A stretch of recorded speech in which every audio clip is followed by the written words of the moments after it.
देव बरो दीस दिवन तुमकां आसुमेस्तांक सर्गींच्या राजांत सकडावर निवड कोण म्हणून थंयसर सारल्या वेळार जेजू म्हणटा सतत हांव तुमकां सांगता मन बदलून तुमी पातकाक पाठ करन एका ल्हाना भुरग्या बरी जायना जाल्ल्या शिवाय खंडीत तुमी सर्गींच्या राजांत रिगानांत म्हणून सांगता जेजू क्रिस्त. खंडीत भाव भयणीनो, ह्या संवसाराच्या रिती प्रमाणे हांगासर ग्रेस्त दुबळो ल्हान व्हड आनी थंयसर व्हडविकाय ल्हानविकाय हें सकड संवसाराच्या संवसारांत आसा. पूण सर्गींच्या राजान हें सकड ना बगर सर्गींच्या राजाक रिगाचे जाल्यार आमी जेजू बरी जायचे मन बदलून ताचें खालतेपण आमचें थंय एका भुरग्या परी आमी जायचे म्हळ्यार भुरग्या परी जावचें म्हळ्यार जेजू क्रिस्त थंय बावार्थ दवरून बापा थावन जल्मचें पवित्रत्म्याक घेवन केदाळा आमी बापाच्या कुशे प्रकार जियेता तवळ मात्र आमी ताची भुरगीं जाता. वय भाव भयणीनो, हर एका मनशा कुळा पसत ह्या संवसारान जात कात बांदूंक जेजू क्रिस्त येवना बगर हर एका मनशान जेजू क्रिस्ताक जाणा जायचे आनी थारण जोडीचे म्हणून बापाची खुशी जावन आसा.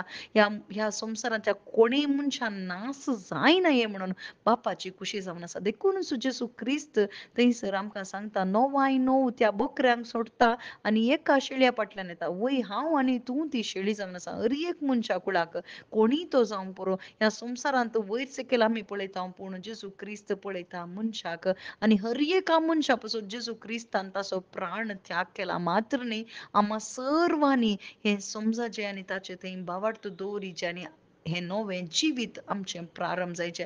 केदाळा नवें जिवीत प्रारंभ जाता. नवें जिवीत म्हळ्यार जेजू क्रिस्त थंय बावार्थ दवरून जल्मचें नव्यान जल्मचें जावन आसा आनी ह्या नव्या जिवितांत आमी जल्मताना बापाची भुरगीं जावन आमकां सर्गींच्या राजांत रिगूंक जाता. सर्गींच्या राजांत रिगचें म्हळ्यार मेल्या उपरांत न्ही बगर ह्या संवसारान जिवंत आसतनाच आमचें मन बदलून पातकाक पाठ करन जेजू क्रिस्ता थंय सत मानून हांवें म्हजी जिणी जेजू क्रिस्ताक ओपून दिवची. ताच्या आत्म्याक हांवें स्विकार करचें जावन आसा आमचें सर्गीचें जिवीत प्रारंभ.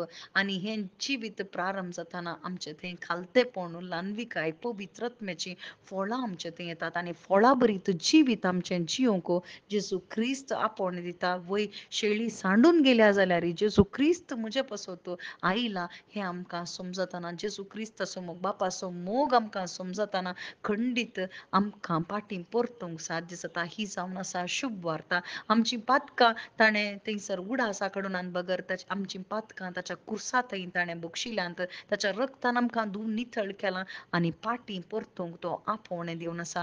खंडीत आमचें मन बदलितना आमी खालती जावंक प्रेरण जेजूस आमकां दिता. कित्याक जेजू खालतो जालो कुर्साच्या मरणा पर्यंत खालतो जालो कित्या पासत म्हाका तुका बाचावी दिवच्या पासत आनी ह्या जेजू थंय आमी पातयणी दवरून ताचे थंय जल्मून त्याच जेजू सांगता त्याच जेजू थंय त्याच जेजू वरवीं आमी जियोंक जेजू क्रिस्तान आमकां आपोवणें दिलां. आमेन.